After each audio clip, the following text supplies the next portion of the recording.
Welcome to Transformational Vedic Astrology. This is Michael Mastro. Um, Website is vastucreations.com if you want to order an astrology reading, or if you want to take the astrology certification class, you can go to American Institute of Vastu.com.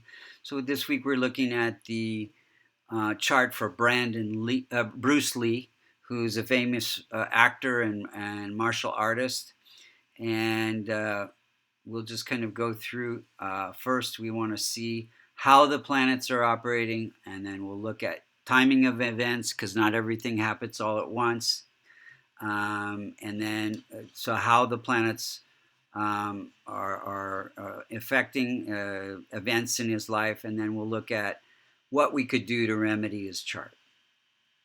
So, if you look to the eastern horizon when he was born, you see the constellation associated with Scorpio rising at 13 degrees. 13 degrees becomes the most effective point of every house, and any planet that's within 5 degrees, like Sun, K2, Jupiter,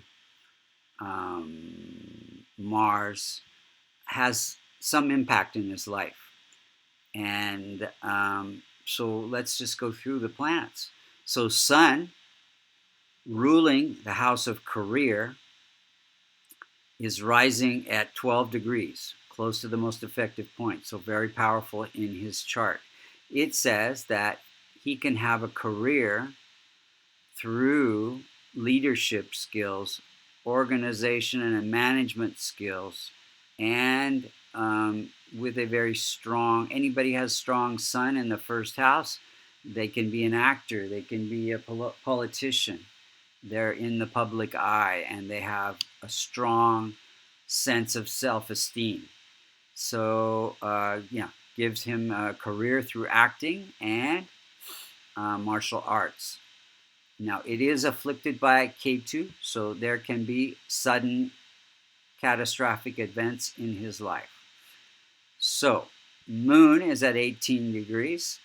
It is ruling the house of good fortune, and it is placed in the 12th house of spiritual growth, as well as addictions and feeling separate, losses and expenses. So it says that he can have good fortune through it's conjunct Mercury. It's 4 degrees away from Mercury. So good fortune through working with the public, and Mercury, it can be acting in communication and business.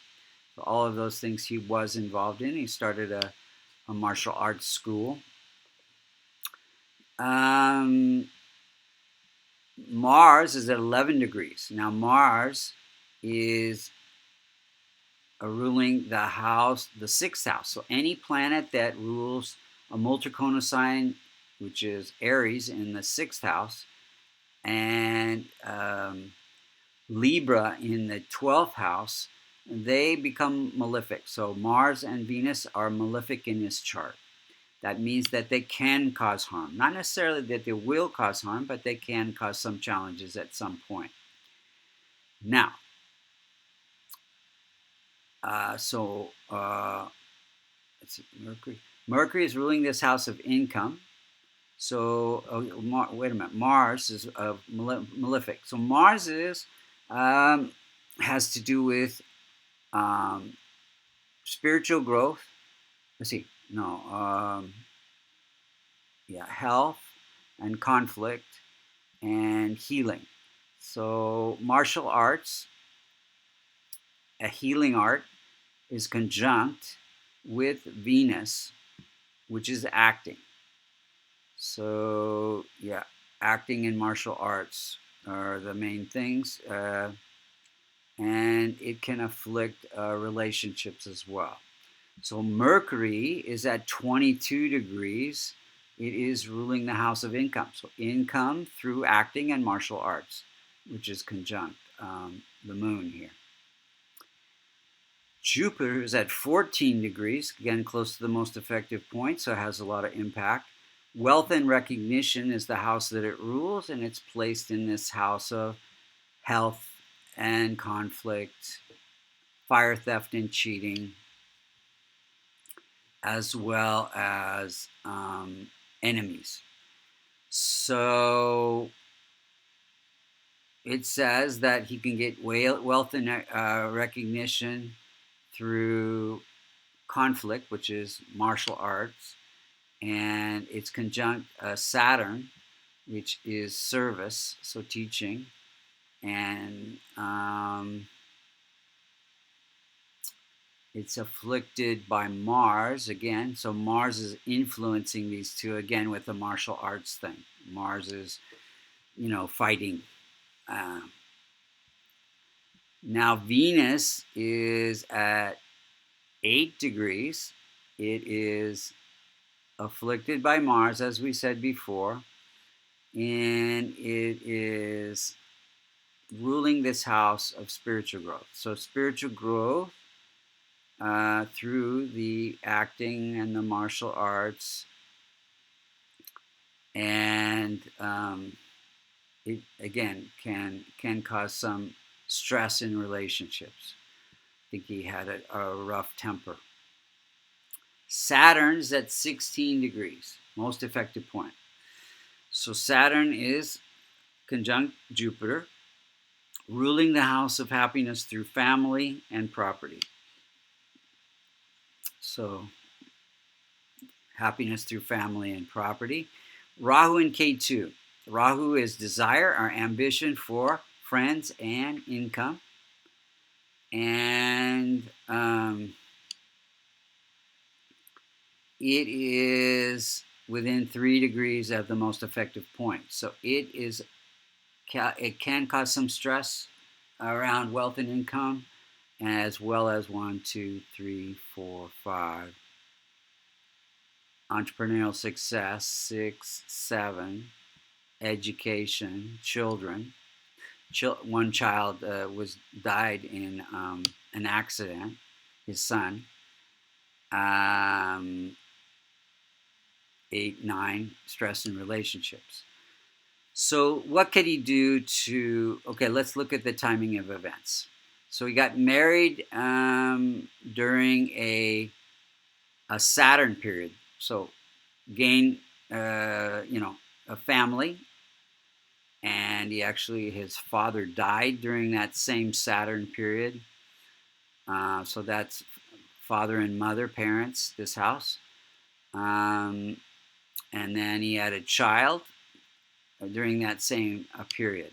Now, if we were to look at when he died, which was in 1973, also a Saturn period. Now, Saturn also represents longevity, so life cut short. Now, let's look at the transit chart at the time of death, which was, now this is interesting. Before we move on, this is actually when his son died, now, which was many years after he died. And you see in his chart that Jupiter is conjunct Rahu. So Rahu is causing stress to Jupiter. Jupiter is sun. So yeah, causing sudden impact to his son. And so that. Now if we go back to actually when he died, which was 7/20/73,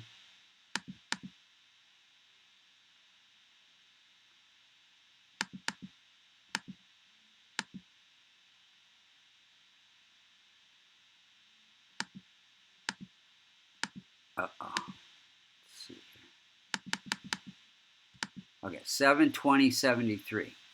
So you can see that, again, Rahu and Ketu close to the most effective point. So a lot of times when people pass away, especially if it's a sudden, not expected old age kind of thing, Rahu and Ketu will be close to the most effective point because they're afflicting the house that they're transiting, and then 6 out of the 12 houses are being affected. So here you see K2, meaning sudden calamity or sudden challenges, transiting house of death-like experiences. And let's see here.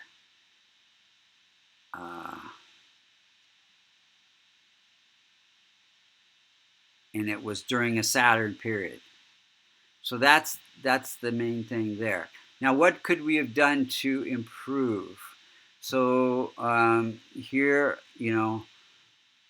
we could have strengthened Sun with a kavash, a locket containing the Devata yantra for Sun. We could have and wore orange on Sundays. We could have strengthened or wear a ruby as well. You could strengthen Moon with a gavash. Now, Moon is you can wear white on Mondays or wear a gavash. Mars, wear red on Tuesdays or have the kavash. Now, okay, Mars is malefic. We don't want to strengthen Mars. We want to transform it by helping men that are like brothers on Tuesdays. And you could listen to Hanuman chants on Tuesdays. Mercury, we want to strengthen by wearing green on Wednesdays, wearing a gavash or an emerald. Jupiter, wearing yellow on Thursdays, wearing a gavash. Venus, we want to transform because it's malefic. Don't wear diamonds. Don't wear white on Fridays. Help women on Fridays and listen to Lakshmi chants on Fridays. Saturn, listen to Shiva chants on Saturn. No, excuse me. Saturn, wear the kavash and blue on Saturdays. Rahu and K2,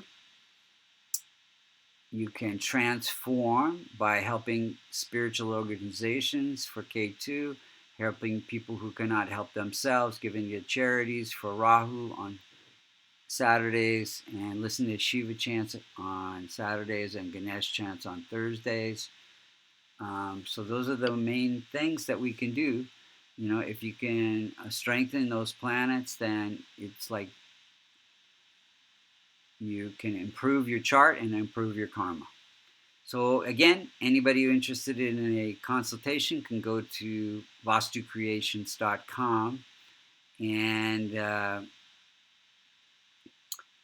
if you are interested in learning Vedic astrology, go to American Institute of Vastu.com.